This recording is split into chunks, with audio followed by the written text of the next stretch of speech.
42 cruise directors from all over the world. It is a small group of men and women of which Rich Edwards was an integral, important, and respected member. It is not easy to join this group, but when you do, you have a sense of accomplishment and a feeling of pride that you belong to a very exclusive group of people. If there was one thing to take away from what I'm about to talk about, it is that Rich had a tremendous positive impact on people around the world. Royal Caribbean is an international company, and we usually work with fellow crew members from over 60 different nationalities at any one time. It is safe to say that Rich's larger-than-life personality, his huge smile, and his always positive outlook on life touched every single one of those crew members. His reach truly was global. For me, Rich was my activities manager, or as we used to call him, assistant cruise directors on board the Navigator of the Seas in 2010, when it was doing 12-day cruises throughout Europe. It was the first time I was doing this itinerary, so I was unfamiliar with all the sights and sounds of the area. Rich took very good care of me. Of course, Rich loved to eat, and so I remember he took me to get my first real pizza in Naples, Italy, the home of the pizza. He loved his food. He knew where all the best restaurants were. And when he wasn't eating, he showed me where I could get tailor-made suits in Turkey at a great price, because he loved to look good.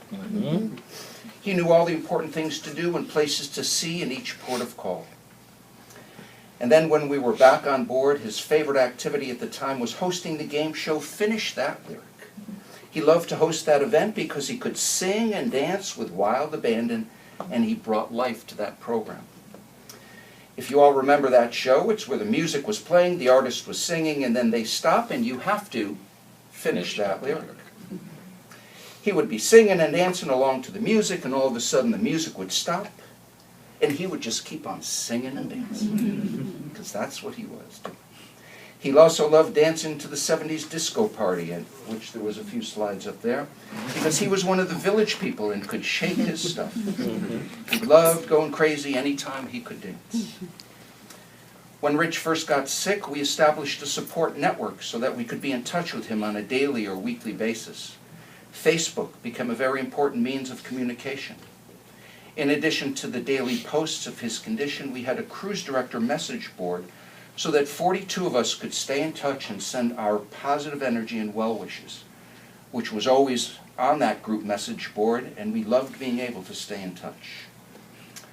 I live here in Fort Lauderdale and was able to visit with him during the last year at his hotel in Fort Lauderdale, as did many other colleagues who were either on ships who happened to call into Miami or Port Everglades or lived in the area.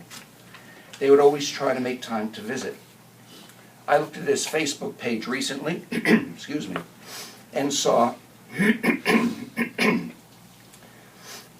805 messages of sympathy from all four corners of the planet, from South Africa to Australia to England and Canada, as well as the United States. Thousands and thousands of well wishes over the past year from the thousands of lives he has touched. I just returned home from a ship 2 days ago, and when I knew I would be able to be here, I reached out to my fellow cruise directors to see if they wanted me to say something on their behalf. And the response I got truly shows how Rich's reach spanned the globe. Here are some of the heartfelt messages I received from some of the other cruise directors. From cruise director Mercedes Lafuente, who is from Argentina, she wrote, "I always admired his strength and constant smile. He was positive and happy, and I will always take him as an example of life and how it should be lived." From a former cruise director, Luke Aerosmith, who is from England, he wrote, "Rich was the person who trained me as activities manager back in 2006. He spent an awful lot of time with me, which must have been frustrating. However, showing the humility of the man, before he became cruise director, he contacted me for advice I could give him, as I was already cruise director and he was all ears. For me, it showed how down-to-earth he was, no ego, no pretentiousness, but was able to ask someone he trained in a more junior position questions about how he could improve. I was close to Rich, and I'm so sorry to hear of his passing."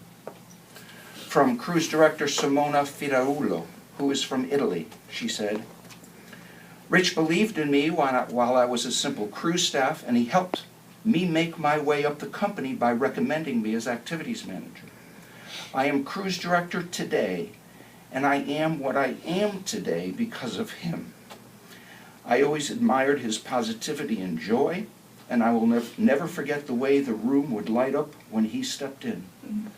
He was and he is inspirational, and I don't think I ever saw him without that smile.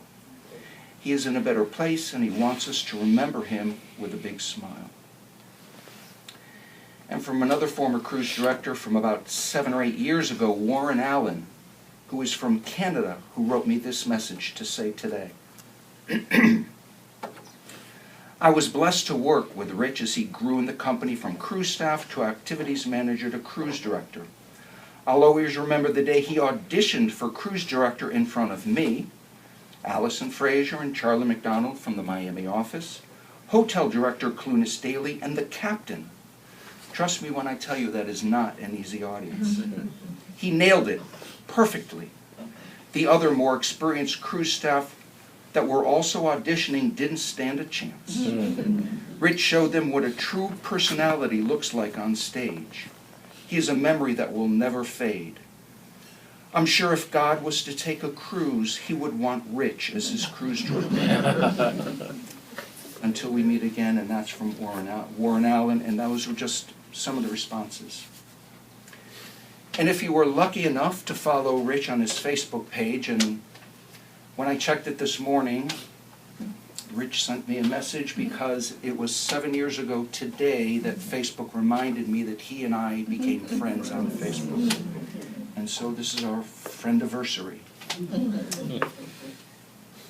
And somebody did, if you remember on Facebook, he was always writing his rules for a better life, of which another Facebook friend, Carla Miranda, did a terrific video of his rules for a better life, and it's on his page. If you followed his thoughts and in meditations, you would have learned, and I quote Rich now, "You don't need everyone's approval to live your dream." Or pop a message to someone just to say hi. It could mean the world to them. He reminded us to give hugs and to smile every day. He talked about believing in yourself and always getting back up if you fall down. He reminded us to play with pets and to make sure we take some time for ourselves. And he always wanted to take us to the gym. As many of you know, he loved a good workout. And most of all, he encouraged us to stay positive and live our life to the fullest, just like we did. He truly is part of our family. We offer our heartfelt sympathy and sincerest condolences to the family and friends of Rich. To those of you who did not have the opportunity to see him work on a cruise ship, he is something very special, something very rare that we realize does not come along very often. His spirit will sail with us for a long, long time. We are privileged to know the man.